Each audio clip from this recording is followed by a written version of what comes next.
7:10 right now. The Hawaii State Library System could lose dozens of positions next year, which means you and your kids could have less access to books, which could have a profound effect on certain communities and all of us in general. Chad Blair is here from Civil Beat.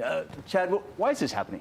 Well, kudos to Megan Tagami, our education reporter, for getting this story. Now, it started during COVID. I mean, you already had cutbacks. There was actually a hiring freeze in place, and many libraries have already cut back on hours. Some aren't not even open on Sundays, if you can imagine that.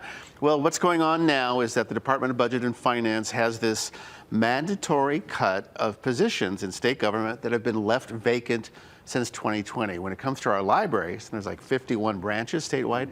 That's 37 positions. So librarians are very worried how that's going to affect people in the community that need to be serviced. Yeah, you mentioned the hours and days that have been cut. I think Anna is only open like 3 days for the entire 3 or week. 4 during the week, right. Okay, but they've already had other problems as well, right, including safety issues.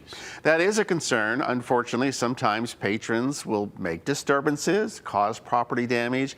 There's even been a report or two of assaults. And so the state librarian is hoping to ask for $1.2 million just to deal with some sort of new security service, because you don't want to go to a library and not feel safe and secure. Yeah.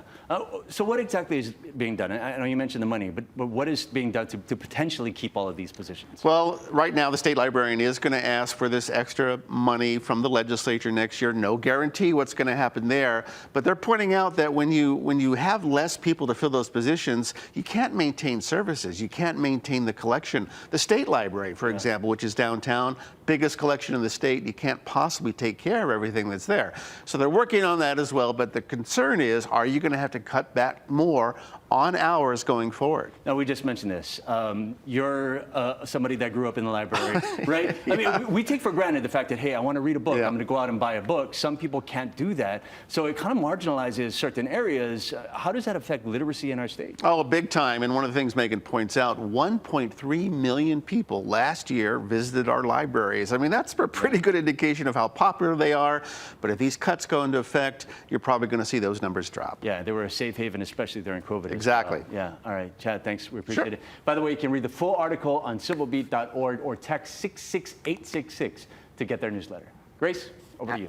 Thanks, you two.